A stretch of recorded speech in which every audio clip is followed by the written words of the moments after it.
علیکم ورحمۃ اللہ وبرکاتہ۔ الحمدللہ نحمده ونصلي ونسلم على رسوله الكريم، اما بعد فاعوذ بالله من الشیطان الرجیم، بسم اللہ الرحمن الرحیم۔ قال الله تبارك وتعالى في شأن حبيبه إن الله وملائكته يصلون على النبي يا أيها الذين آمنوا صلوا عليه وسلموا تسليما اللهم صل على سيدنا وشفيعنا وحبيبنا ونبينا ومولانا محمد وعلى آل سيدنا ومولانا محمد النبي الأمي الذي قرنت البركة بذاته ومحياه وتعطرت العوالم بطيب ذكره ورياه۔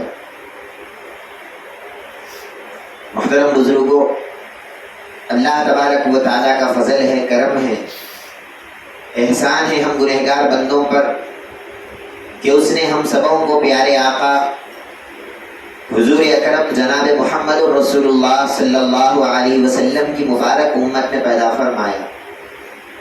اللہ کا کرم ہے کہ اس نے ہم سبوں کو اللہ والوں کا غلام بنایا، اور اللہ والوں کی نسبتیں اور اللہ والوں کی صحبتیں اللہ تبارک و تعالیٰ نے ہم سب کو عطا فرمایا، الحمدللہ۔ میرے دوستو، قرآن پاک میں اللہ تبارک و تعالیٰ ارشاد فرماتا ہے،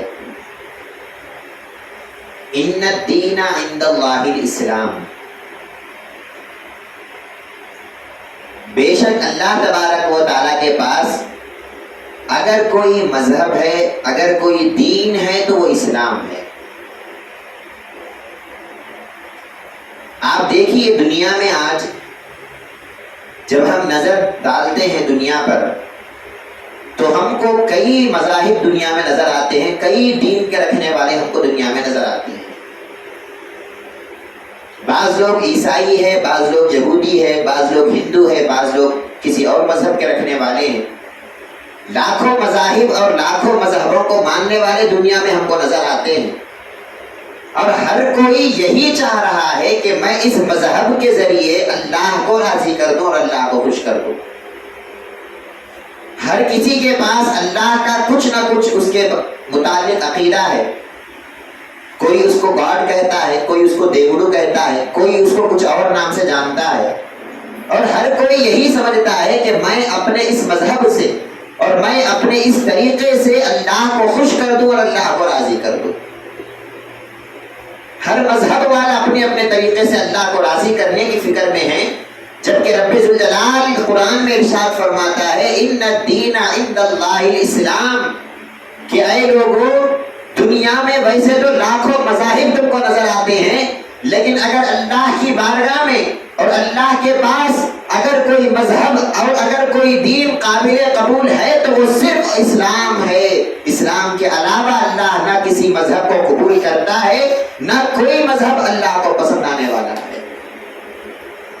اور قرآن پاک میں ارشاد فرماتا ہے، وَمَن يَبْتَغِ غَيْرَ الْإِسْلَامِ دِينًا فَلَن يُقْبَلَ مِنْهُ، کہ اگر کوئی شخص دین اسلام کے علاوہ کوئی دوسرا دین لے کر اللہ کے پاس آتا ہے، دین اسلام کے طریقے کے علاوہ کوئی دوسرا طریقہ لے کر خدا کی بارگاہ میں آتا ہے، رب ذوالجلال ہرگز اس دین کو قبول نہیں کرے گا، اس کے اس طریقے کو قبول نہیں کرے گا۔ تو کیا پتا چلا؟ اللہ تبارک و تعالیٰ کے پاس اگر کوئی مذہب پسند آتا ہے اللہ کو تو وہ اسلام ہے، اور اسلام ہی ایک ایسا مذہب ہے جو اللہ کا مذہب ہے، جو آسمان سے اتارا ہوا مذہب ہے۔ اس کے علاوہ دوسرے جتنے مذاہب ہیں اس کو اللہ سے کوئی تعلق نہیں ہے، اللہ کو ان سے کوئی کنیکشن نہیں ہے۔ جتنے بھی انبیاء اکرام دنیا میں آئے ہیں، حضرت آدم علیہ السلام سے لے کر ہمارے اور آپ کے آقا جناب محمد رسول اللہ صلی اللہ علیہ وسلم تک جتنے نبیاں دنیا میں آئے ہیں اور جتنے رسول دنیا میں آئے ہیں، ہر نبی اور ہر رسول مسلمان تھے اور اسلام کو ماننے والے تھے۔ اللہ تبارک و تعالیٰ کے بڑے مشہور پیغمبر ہے حضرت ابراہیم علیہ السلام۔ یہودیاں یہ کہتے ہیں کہ ابراہیم علیہ السلام یہودی تھے، اور عیسائی یا کرسچنز یہ کہتے ہیں کہ عیسیٰ علیہ السلام کرسچن تھے اور عیسائی تھے، کیونکہ وہ بڑے پیغمبر ہیں، ایک بڑے نبی ہیں۔ تو ہر کوئی ابراہیم علیہ السلام سے اپنا تعلق اور اپنا رشتہ جوڑنا چاہتا ہے، اور ہر مذہب والا یہ کہتا ہے کہ ابراہیم علیہ السلام ہماری طرف والے ہیں، جبکہ اللہ تبارک و تعالیٰ قرآن پاک میں واضح طور پر ارشاد فرما رہا ہے ما کان ابراہیم یہودیا ولا نصرانیا ولکن کان حنیفا مسلما۔ ابراہیم علیہ السلام نہ تو یہودی تھے، نہ تو ابراہیم علیہ السلام نصرانی تھے، نہ عیسیٰ علیہ السلام عیسائی تھے۔ اگر ابراہیم علیہ السلام تھے تو فقط اور فقط مسلمان تھے اور اسلام کو ماننے والے تھے۔ تو ہمارا یہ سوچنا کہ اسلام جناب محمد رسول اللہ لے کر آئے ہیں، یہ بات غلط ہے۔ اسلام سرکار سے پہلے بھی تھا، ہر نبی اور ہر رسول جو آئے ہیں اسلام ہی کو لے کر آئے ہیں۔ حضرت آدم علیہ السلام جب دنیا میں آئے تو وہ مسلمان تھے۔ حضرت آدم علیہ السلام کے بعد جب زمانہ آگے بڑھتا گیا اور شیطان نے لوگوں کو بھٹکایا اور لوگ دوسرے مذاہب کو اختیار کرنا شروع کیے اور نئے نئے کلچرز اور نئے نئے طریقے کو لوگ فالو کرنا شروع کیے، پھر اللہ نے ایک اور نبی کو بھیجا مسلمان بنا کر، تاکہ وہ نبی دنیا میں آئے اور لوگوں کو پھر سے اسلام کی طرف بلائے۔ پھر جب وہ نبی بھی چلے گئے تو پھر لوگ اپنے پرانے جو دین پر تھے اس دین پر آنے لگے۔ اللہ نے پھر ایک اور نبی کو بھیجا تاکہ پھر سے ان کو اسلام کی طرف بلایا جا سکے۔ ایک ایک کر کے اللہ نے کم و بیش 1,24,000 نبیوں کو دنیا میں بھیجا، اور ہر نبی کی ذمہ داری یہی تھی کہ لوگوں کو مسلمان بنائے اور اسلام کی ان کو دعوت دے۔ اسلام کے علاوہ کوئی مذہب دنیا میں قابل قبول ہی نہیں ہے اور اللہ کا مذہب ہے ہی نہیں۔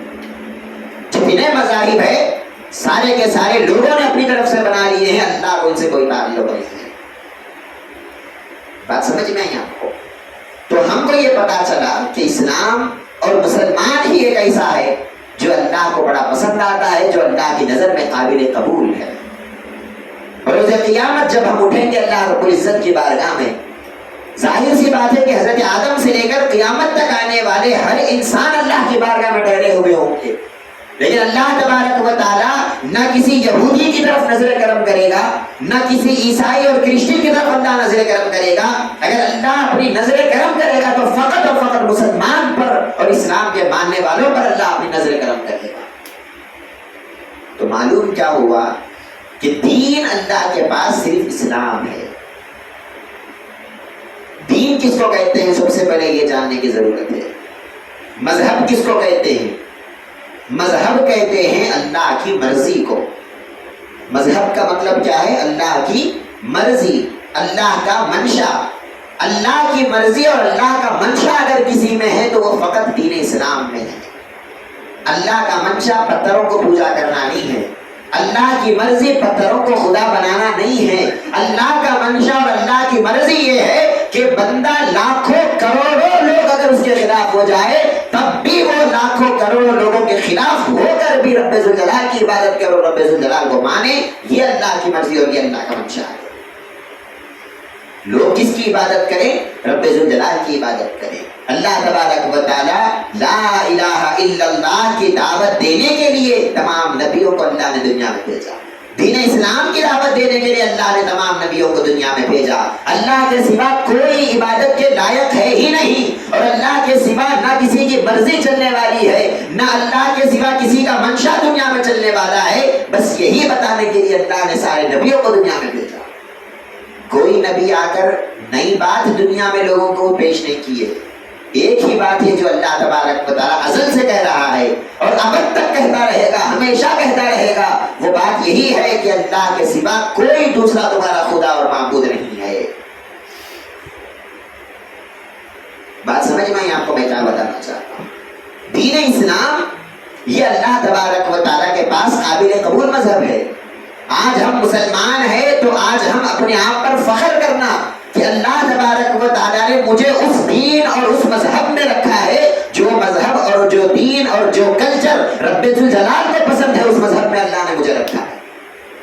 ورنہ اگر اللہ چاہتا تو کسی اور مذہب میں بھی ہم کو پیدا کر دیتا۔ ہم چونکہ موروثی مسلمان ہیں، ہمارے باپ دادا مسلمان تھے تو ہم بھی مسلمان ہیں۔ ہم کوئی محنت کر کے تو مسلمان نہیں بنے، صحابہ کی طرح مشقتیں اٹھا کر اور مصیبتیں اٹھا کر تو مسلمان نہیں بنے۔ ہم موروثی مسلمان ہیں، باپ داداؤں سے اسلام چلتا آ رہا ہے تو ہم بھی مسلمان ہیں۔ اگر ہم کسی دوسرے مذہب میں پیدا ہو جاتے تو ہم بھی کیا ہوتے؟ غیر مسلم ہوتے اور ان لوگوں کی طرح پتھروں کی پوجا کیا کرتے اور اللہ کی مرضی سے ہٹ کر اپنی زندگی کو گزارا کرتے۔ لیکن رب ذوالجلال کا کتنا کرم ہوا کہ رب ذوالجلال نے ہم کو اسلام کی دولت دی، رب ذوالجلال نے ہم کو مسلمان بنایا۔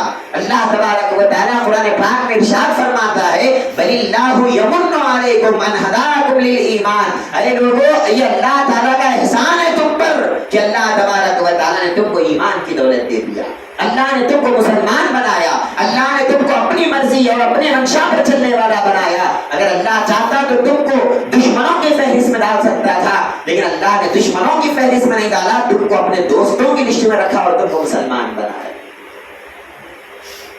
ہمارے دادا سرکار نوری شاہ علیہ رحمت و رضوان بیان جب بھی شروع کرتے تو ہمیشہ یہ کہتے کہ اللہ کا فضل ہے کہ اس نے ہم کو مسلمان بنایا۔ یہ اسلام کی جو دولت ہے ہم کو اس کی اہمیت معلوم نہیں ہو رہی ہے۔ جب ہم مر جائیں گے منہ پر کفن آئے گا اور جب ہم قبر میں چلے جائیں گے، وہاں پر جانے کے بعد جب فرشتے آئیں گے قبر میں اور پہلا سوال کریں گے کہ من رب کا، بتا تیرا پالنے والا کون تھا، بتا تیرا رب کون تھا۔ جب ہم کو پتا چلے گا کہ واہ اسلام کتنا پیارا اور بہترین مذہب تھا کہ اسلام نہ کسی پتھر کو اپنا خدا ماننے کی اجازت دیتا تھا، نہ اسلام کسی ولی کو خدا ماننے کی اجازت دیتا تھا، نہ اسلام کسی نبی کو خدا کہنے کی اجازت دیتا تھا۔ اسلام اگر کسی کی عبادت کا حکم دیتا تھا تو وہ صرف رب ذوالجلال کی عبادت کا حکم دیتا تھا۔ اسلام اگر کسی کو رب ماننے کا حکم دیتا تھا تو وہ صرف رب ذوالجلال کو رب ماننے کا حکم دیتا تھا۔ جب ہم قبر میں جائیں گے تب کہیں جا کر اس اسلام کی اہمیت اور اس اسلام کا جو مقام اور مرتبہ ہے وہ ہم کو سمجھ میں آئے گا۔ آج ہم یہ سمجھ رہے ہیں کہ ہم مسلمان ہیں تو یہ کوئی بڑی بات نہیں ہے، لیکن یاد رکھیے آپ یہ اسلام ہی ایک ایسا مذہب اور ایک ایسا دین ہے جو اللہ تعالیٰ کو بڑا پسند ہے۔ حضرت موسیٰ علیہ السلام نے رب ذوالجلال سے ایک مرتبہ عرض کیا کہ اے اللہ مجھے ایک ایسی بات بتا اور مجھے ایک ایسا کلمہ مجھے سکھا جو آج تک تو نے نہ کسی نبی کو دیا نہ کسی ولی کو دیا۔ ایک ایسا کلمہ، ایک نئی بات بتا جس کو بول کر میں تیرے اور قریب آ سکوں، جس کو کہہ کر میں تیرے لاڈلے بندوں میں آ جاؤں، جس کو کہہ کر میں تیرے قریب رہنے والے بندوں میں شمار ہو جاؤں۔ ایک ایسا کلمہ اور ایک ایسی بات مجھے بتا۔ رب ذوالجلال کہتا ہے کہ اے موسیٰ ٹھیک ہے سنو میں ایک بات بتاتا ہوں، لا الہ الا اللہ، اللہ کے سوا کوئی تمہارا خدا نہیں ہے، اللہ کے سوا کوئی تمہارا معبود نہیں ہے۔ حضرت موسیٰ کہتے ہیں کہ اے اللہ یہ تو کوئی نئی بات نہیں ہے، یہ وہی بات ہے جو حضرت آدم سے لے کر اب تک ہر نبی کو تو نے یہ کلمہ دیا ہے، ہر نبی کو تو نے یہی بات بتایا ہے کہ تیرے سوا کوئی خدا نہیں ہے۔ ایک نئی بات ہم کو بتا، ایک نیا کلمہ مجھے سکھا، ایک ایسی بات جس کو صرف میں بولوں میرے علاوہ کوئی دوسرا نہ کہے۔ اللہ تعالیٰ کہتا ہے کہ اے موسیٰ تمہیں اس کلمے کا مقام اور مرتبہ نہیں معلوم ہو رہا ہے۔ اگر میں 7 زمین اور 7 آسمان کو ترازو کے ایک پلڑے میں رکھ دوں اور صرف یہ ایک کلمے کو دوسرے پلڑے میں رکھ دوں تو تم یقین نہیں کرو گے اس کلمے کا پلڑا بھاری ہو جائے گا، زمین و آسمان کا پلڑا ہلکا ہو جائے گا۔ یہ کلمے کا مقام اور مرتبہ حضرت موسیٰ کے اوپر تب کھلا کہ اسلام کا یہ جو کلمہ ہے یہ معمولی کلمہ نہیں ہے، یہ کلمہ نہ کسی دوسرے مذہب والے کو اللہ نے عطا کیا نہ کسی دوسرے دین والے کو اللہ نے عطا کیا۔ اللہ نے عطا کیا تو اس کلمے کو پڑھنے کی توفیق صرف مسلمان کو اللہ نے دیا۔ اللہ کا نام لینے والا اللہ نے بنایا تو مسلمان کو بنایا۔ تو آج ہم کو کتنا خوش ہونے کی ضرورت ہے اپنے نصیبوں پر اور کتنا فخر کرنے کی ضرورت ہے اپنی تقدیر پر کہ اللہ تبارک و تعالیٰ نے ہم کو مسلمان بنایا، اللہ کا نام لینے والا اور اللہ کو پکارنے والا بنایا۔ آپ دیکھیے اللہ کا نام لینے والے کے لیے ہی اللہ نے دنیا کو باقی رکھا ہے۔ اگر اللہ کا نام لینے والا دنیا میں نہیں ہوگا تو اللہ دنیا کو باقی نہیں رکھے گا، اللہ قیامت کو لائے گا۔ حدیث مبارک میں ہے سرکار دو عالم صلی اللہ علیہ وسلم ارشاد فرماتے ہیں لا تقوم الساعہ حتی یقال اللہ اللہ۔ سرکار فرماتے ہیں کہ اگر کوئی دنیا میں ایک بندہ اللہ کا اللہ اللہ بولنے والا باقی رہے گا تو اللہ تعالیٰ اس ایک بندے کی وجہ سے دنیا کو باقی رکھے گا، دنیا میں اللہ قیامت کو نہیں لائے گا۔ مسلمانوں کی وجہ سے دنیا قائم ہے، اللہ کو ماننے والوں کی وجہ سے دنیا قائم ہے، اللہ اللہ بولنے والوں کی وجہ سے دنیا قائم ہے۔ اگر اللہ والے دنیا سے ختم ہو جائے، مسلمان دنیا سے ختم ہو جائے، کلمہ گو مسلمان دنیا سے جب چلے جائیں گے، قسم خدا کی یہ دنیا باقی نہیں رہے گی، اللہ تعالیٰ دنیا کو ختم کر دے گا۔ دنیا اگر باقی ہے تو مسلمان کے صدقے میں باقی ہے۔ سرکار دو عالم صلی اللہ علیہ وسلم نے ارشاد فرمایا کہ جب قیامت آئے گی تو قیامت کے قریب سب سے پہلا کام اللہ یہ کرے گا کہ اسلام کے ماننے والوں کو اور مسلمانوں کو اللہ ختم کر دے گا۔ مسلمانوں کے اوپر قیامت نہیں ہے، ایمان والوں کے لیے قیامت نہیں ہے، قیامت آنے سے پہلے اللہ ان کو اپنے پاس بلا لے گا، کیونکہ قیامت کا وہ جو ہولناکیاں ہیں، قیامت کے وہ جو مصیبتیں ہیں، وہ جو تکلیفیں ہیں، اللہ یہ چاہتا ہے کہ میرا نام لینے والے کو وہ مصیبتیں نہیں آنا، میرے نام لینے والے کو وہ پریشانیاں نہیں آنا۔ حدیث مبارک ہے، سرکار دو عالم صلی اللہ علیہ وسلم ارشاد فرماتے ہیں کہ ایک ٹھنڈی ہوا چلے گی، اس ٹھنڈی ہوا کی وجہ سے جتنے جانور ہوں گے وہ تمام جانور بھی ختم ہو جائیں گے، اور وہ ٹھنڈی ہوا ایمان والوں کو لگے گی۔ کس کو لگے گی؟ ایمان والوں کو، کلمہ پڑھنے والوں کو، مسلمانوں کو وہ ہوا لگے گی، اور جیسے ہی وہ ہوا لگے گی تمام مسلمان ختم ہو جائیں گے۔ اب جب دنیا میں مسلمان ختم ہو جائیں گے تو کون رہیں گے؟ ساری دنیا کافروں سے بھرے گی، ساری دنیا اللہ کے نافرمان لوگوں سے بھر جائے گی، تب کہیں جا کر اللہ تعالیٰ دنیا پر قیامت کو نازل کرے گا اور دنیا میں قیامت آ جائے گی۔ تو قیامت باقی ہے تو مسلمان کے صدقے، اللہ تعالیٰ جنت دیتا ہے تو مسلمان کو دیتا ہے، اللہ تعالیٰ دنیا بھی رکھا ہے تو مسلمان کے لیے رکھا ہے۔ ارے دنیا اور آخرت کو اللہ مسلمان کے لیے رکھا ہے، اگر مسلمان نہ ہو اور اللہ کو ماننے والا نہ ہو، نہ دنیا باقی رہنے والی ہے نہ قیامت آنے والی ہے۔ بات سمجھ میں آپ کو میں کیا بتانا چاہتا ہوں؟ مسلمان کا مقام اور مسلمان کا مرتبہ آپ کو معلوم ہونا چاہیے کہ کیا مقام ہے میرا، کیا مرتبہ ہے۔ ہم اور ہماری سوچ اتنی چھوٹی ہو گئی ہے کہ آج ہم اپنے مقام کو دنیا کے حساب سے دیکھنے کی کوشش کرتے ہیں۔ آج ہم یہ سوچتے ہیں کہ بھائی دنیا میں میرے پاس پیسہ نہیں ہے اس کا مطلب میرا کچھ مقام نہیں ہے، دنیا میں میرے پاس پراپرٹی نہیں ہے تو میرا کچھ مقام نہیں ہے، دنیا میں میرے پاس کوئی اسٹیٹس نہیں ہے، دنیا میں میرا رتبہ نہیں ہے، اس کا مطلب میں کچھ نہیں ہوں، میرا کچھ مقام نہیں ہے۔ جبکہ رب الجلال کے پاس ہمارا کتنا مقام ہے۔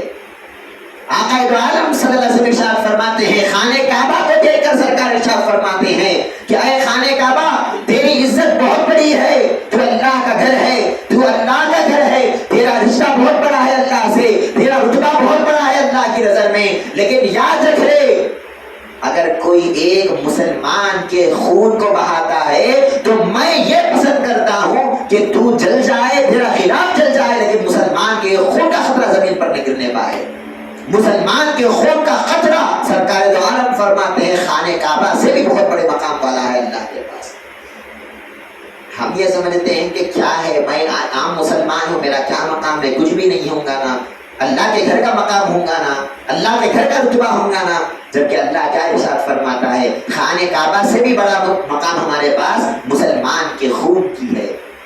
آپ دیکھیے اللہ کے پاس اسلام لانے والے مسلمان کا کیا مقام ہے، کلمہ گو کا اللہ کے پاس کتنا بڑا مقام ہے، لا الہ الا اللہ کے پڑھنے والے کا اللہ کے پاس کتنا مقام ہے، اللہ اللہ بولنے والے کا اللہ کے پاس کتنا مقام ہے کہ اللہ تبارک و تعالیٰ اسی کے لیے یہ سارا جہاں اور یہ ساری کائنات اللہ نے سجا کر رکھا ہے۔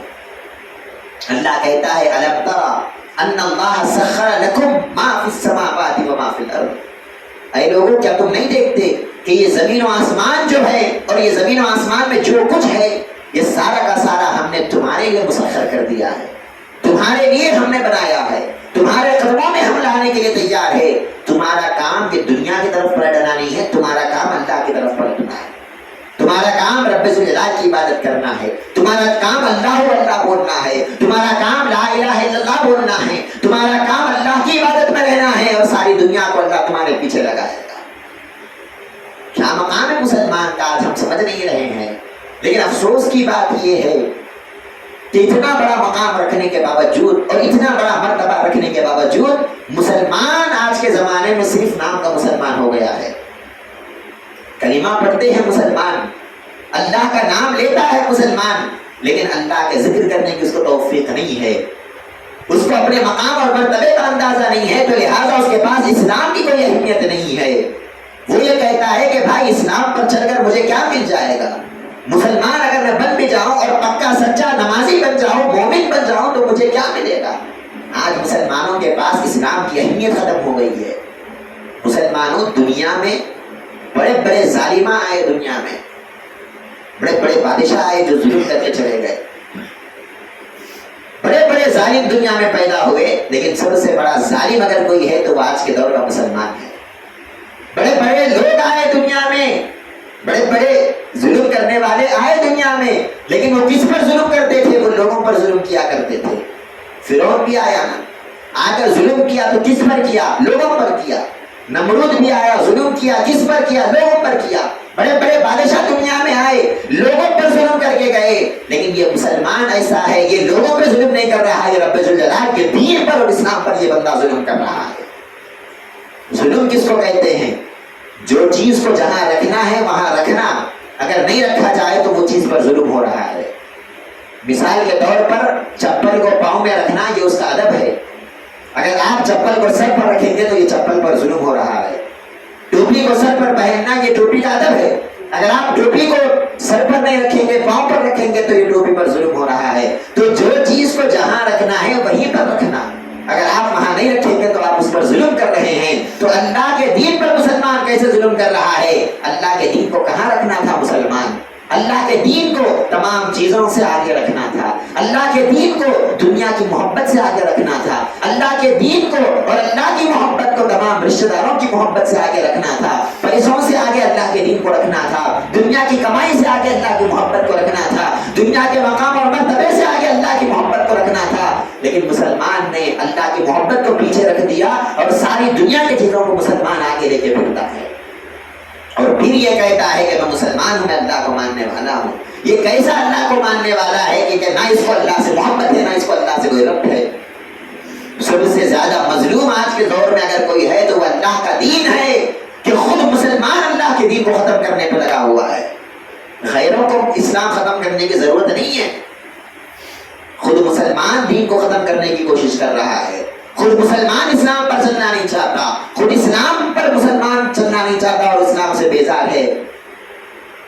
ایسے زمانے میں بتائیے آپ اللہ کی مدد اور اللہ کی نصرت کیسے آئے گی مسلمانوں کے لیے؟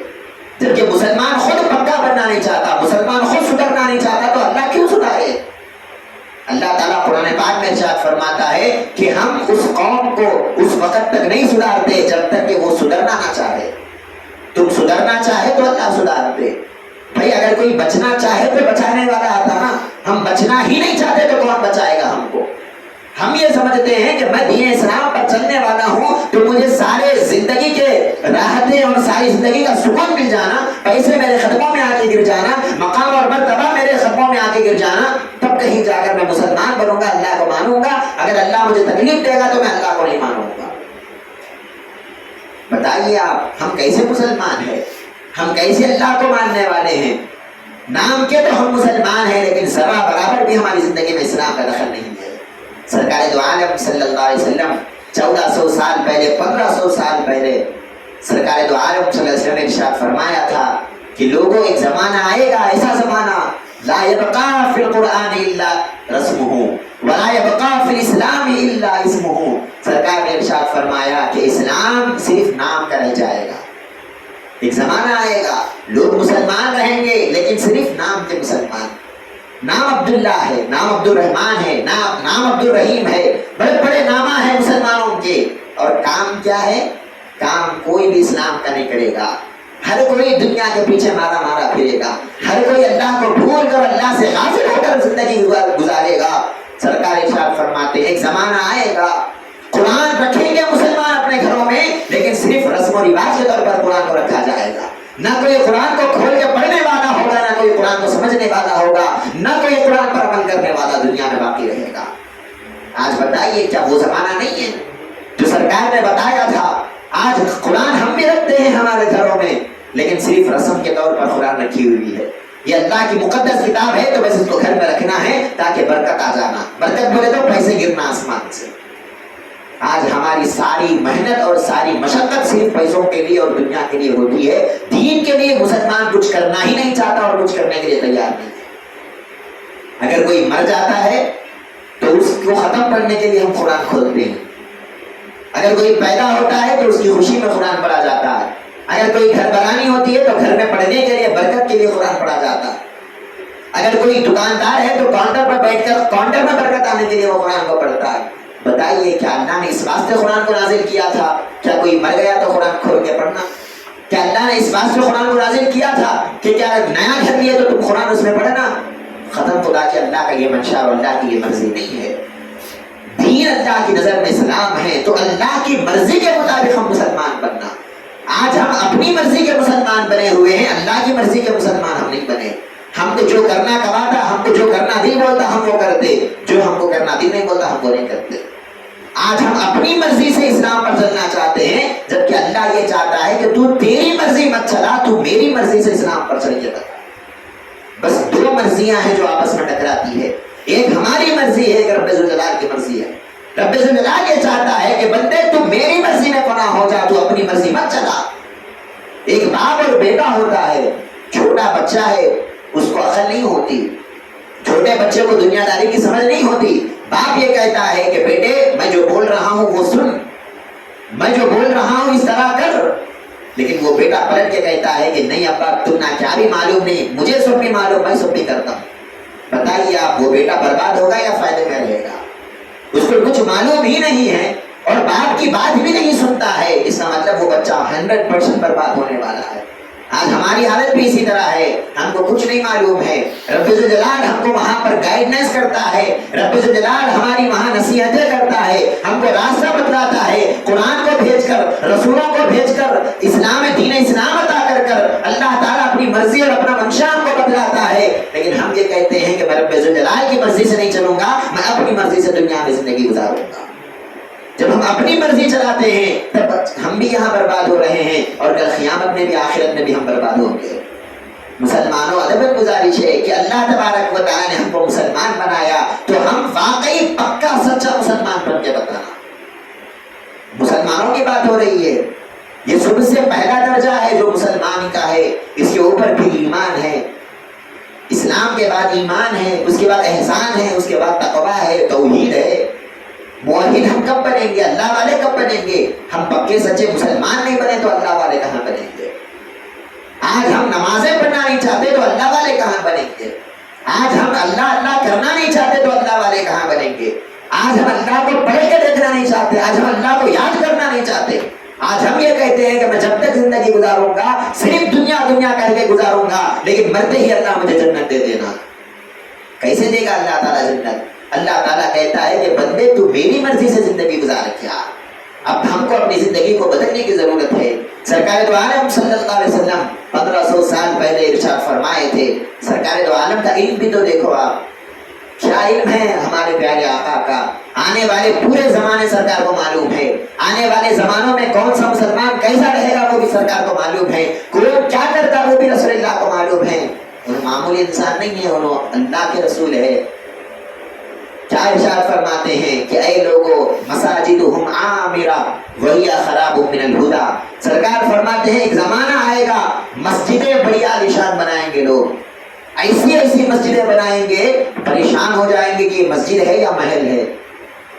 یہ ہمارے گاؤں میں کچھ بھی ہم کو معلوم نہیں ہوتا. آپ کبھی حیدرآباد جا کر دیکھو، کبھی آپ انڈیا سے باہر جا کر دیکھو، ایسی ایسی مسجدیں بناتے ہیں لوگ، حیران ہو جاتے ہیں ہم کہ واقعی یہ مسجد ہے یا کیا ہے. سرکار دو عالم ارشاد فرماتے ہیں کہ عالی شان مسجدیں بنائیں گے لوگ، لیکن اس میں ہدایت نہیں ہوگی. مسلمان مسجد کو آنا ہی پسند نہیں کرے گا، خالی مسجد بنا کر یہ سمجھے گا کہ میں جنت میں گھر بنا لیا. مسجد کو بنانا بڑی بات نہیں ہے، مسجد کو آباد کرنا یہ بڑی بات ہے، نمازوں کی پابندی کرنا یہ بڑی بات ہے. آج ہم کہاں کرتے ہیں؟ آج ہم کچھ بھی نہیں کرتے. علامہ اقبال علیہ رحمت و رضوان ارشاد فرماتے ہیں مسجد تو بنا دی شب بھر میں ایمان کی حرارت والوں نے، مسجد تو بنا دی شب بھر میں ایمان کی حرارت والوں نے، من اپنا پرانا پاپی ہے برسوں میں نمازی بن نہ سکا. مسجد بنانے کی جب باری آئی، ایک دن میں مسجد بنا دیا، ایک رات میں مسجد بنا دیا. نمازی بننے کی باری آئی تو لاکھوں سال گزر گئے، نمازی نہیں بنا. مسجد بنایا لیکن نمازی نہیں بنا، اللہ کی عبادت نہیں کیا، اللہ کی طرف نہیں پلٹا، اللہ کے ذکر کی طرف نہیں آیا، پھر اپنے آپ کو مسلمان کہتا ہے. یہ مسلمان کیسا مسلمان ہے؟ آپ اپنے آپ کو غور کرنے کی ضرورت ہے. ہمارے ہماری زندگی گزارنے کا طریقہ کیسا ہے؟ ہماری زندگی گزارنے کا طریقہ کیا اسلام کی طرح ہے یا پھر غیر مسلمانوں کی طرح ہے؟ اگر ہم مسلمانوں کی طرح زندگی گزار رہے ہیں تو مبارکبادی کے لائق ہے ہم کہ اسلام پر چل رہے ہیں، لیکن اگر ہمارا کلچر اور ہمارا طریقہ مسلمانی کا طریقہ نہیں ہے تو پھر ہم کو رونے کی ضرورت ہے اپنی زندگیوں پر کہ ہمارا کلچر اور ہمارا طریقہ بدل گیا ہے، ہم غیروں پر چل رہے ہیں۔ علامہ اقبال فرماتے ہیں وضع میں تم ہو نصارا تو تمدن میں ہنود، یہ وہ مسلمان ہیں جنہیں دیکھ کر شرمائے یہود۔ ہمارا وضع کیسا ہے، ہمارا جسم کیسا ہے، ہمارا چہرہ کیسا ہے، ہمارا لباس کیسا ہے، ہماری زندگی کیسی ہے، ساری کی ساری ہماری زندگی غیروں کی طرح ہے، پھر ہم یہ کہتے ہیں کہ ہم مسلمان ہوں۔ بتائیے ہم کیسے مسلمان ہیں؟ ہم کو واقعی پکا مسلمان بننے کی ضرورت ہے۔ جب ہم پکا مسلمان بنیں گے، پکے اسلام میں آئیں گے پہلے، تب کہیں جا کر اللہ کی رحمتیں اور اللہ کی نصرتیں ہمارے پیچھے پیچھے چلیں گی۔ رب ذوالجلال کہتا ہے قرآن پاک میں یا ایھا الذین آمنوا ادخلوا فی السلم کافہ ولا تتبعوا خطوات الشیطان انہ لکم عدو مبین۔ قرآن میں اللہ کہتا ہے کہ ایمان والو تم جب مسلمان بنے ہو تو پکے سچے مسلمان بنو۔ اللہ کو بھی معلوم ہے کہ مسلمان ایسے آئیں گے آخری زمانے میں، مسلمان ہوں گے لیکن پکے مسلمان نہیں ہوں گے۔ یہ آیت صحابہ کے واسطے نہیں ہے، صحابہ تو پکے سچے مسلمان تھے، یہ آیت ہمارے واسطے ہے۔ اللہ کو معلوم تھا کہ ایک زمانہ آئے گا اسلام کا دعویٰ کریں گے لوگ لیکن مسلمان نہیں ہوں گے، ان کی زندگی میں اسلام نہیں ہوگا۔ رب ذوالجلال ایسے لوگوں کو کہتا ہے کہ ایمان والو تم مسلمان تو بنو، اسلام میں داخل تو ہو، پہلے پکے سچے مسلمان مکمل طور پر مسلمان بنو۔ وَلَا تَتَّبِعُوا خُطُوَاتِ الشَّيْطَانِ، مسلمان بننے کا مطلب کیا ہے وہ اللہ بتا رہا ہے آگے کہ تم شیطان کے طریقے پر مت چلو، یہی مسلمانی ہے۔ جو بھی شیطان آپ کے دل میں ڈالتا ہے آپ اس کے خلاف کرو، یہ اسلام ہے۔ اگر آپ شیطان کے طریقے پر چلیں گے اور شیطان کے بتائے ہوئے راستے پر چلیں گے تو وہ شیطانی راستہ ہے، وہ اسلامی راستہ نہیں ہے، وہ مسلمانوں کا راستہ نہیں ہے۔ انہ لکم عدو مبین، اللہ تعالیٰ ارشاد فرماتا ہے کہ شیطان تمہارا دوست نہیں ہے، وہ تمہارا دشمن ہے۔ انہیں جو بھی بولے گا تم کو بھٹکانے کے لیے بولے گا، وہ کبھی تمہارا اچھا نہیں چاہے گا، کبھی تمہارا بھلا نہیں چاہے گا۔ تو اگر مسلمان ہو، بتانے کا مقصد کیا ہے؟ اللہ تعالیٰ کا بہت بڑا فضل ہے، بہت بڑا کرم ہے، اللہ نے ہم کو مسلمان بنایا ہے، اللہ نے ہم کو اسلام کی دولت دیا، اللہ نے ہم کو کلمہ پڑھنے والا بنایا ہے۔ اب ہمارا کام یہ ہونا چاہیے کہ ہم واقعی میں مسلمان بنے، آج ہم اپنی زندگی میں واقعی اسلام کو داخل کریں اور ہم خود اسلام میں داخل ہو جائیں اور رب ذوالجلال کو یہ کہیں کہ اے اللہ یہ زندگی تو تیری ہے، تو نے ہم کو دیا ہے، تو یہ تیری زندگی کو تیرے مرضی اور تیرے منشا کے مطابق میں گزار کے بتاؤں گا۔ یہ زندگی کون دی ہے ہم کو؟ ہم خود اپنی مرضی سے پیدا ہو گئے کیا؟ ہم خود اپنی مرضی سے پیدا نہیں ہوئے، رب ذوالجلال نے ہم کو پیدا کیا۔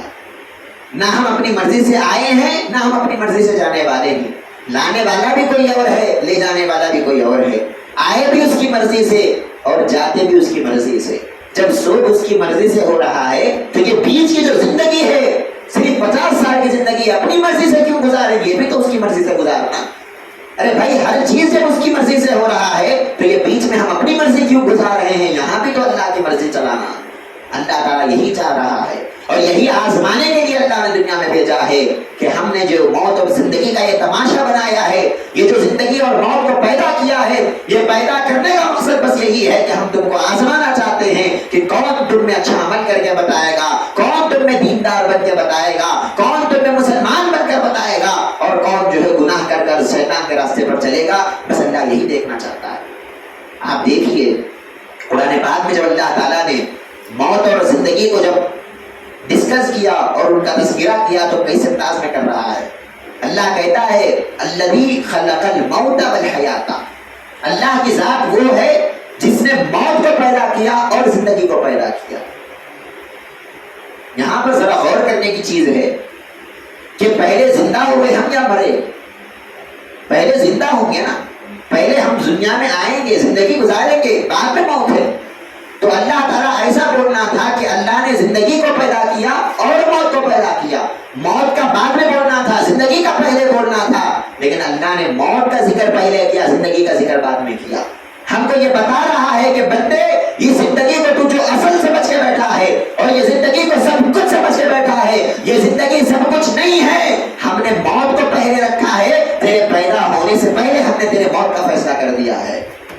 جب ہم ماں کے پیٹ میں تھے، ابھی دنیا میں آئے بھی نہیں، اللہ تعالیٰ اسی وقت ہمارے رزق کا بھی فیصلہ کر دیا، ہماری موت کا بھی اللہ نے فیصلہ کر دیا۔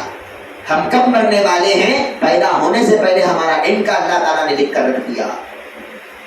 اور ایک بات ہم کو سمجھنے والی ہے کہ یہ دنیا میں آنا نہ ہماری بگننگ ہے، نہ یہ دنیا سے مر جانا ہماری اینڈنگ ہے۔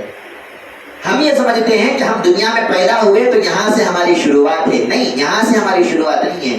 ہماری شروعات کب سے ہے؟ ہماری شروعات بہت پہلے سے ہے، بہت پہلے سے ہے۔ کب سے ہے؟ اللہ کے رسول صلی اللہ علیہ وسلم ارشاد فرماتے ہیں کہ اللہ تبارک و تعالیٰ نے جب حضرت آدم علیہ السلام کو پیدا کیا تو ان کے پیٹھ پر اللہ نے ہاتھ پھیرا، حضرت آدم کے پیٹھ پر مسا کیا۔ جیسے ہی ان کے پیٹھ پر ہاتھ پھیرا تو قیامت تک آنے والے تمام انسان آدم علیہ السلام کی پیٹھ میں سے نکل کر سامنے کھڑے ہو گئے۔ تب ہوئی ہماری پیدائش۔ ہماری پیدائش اب نہیں ہوئی، ہماری پیدائش تو لاکھوں کروڑوں سال پہلے ہو گئی۔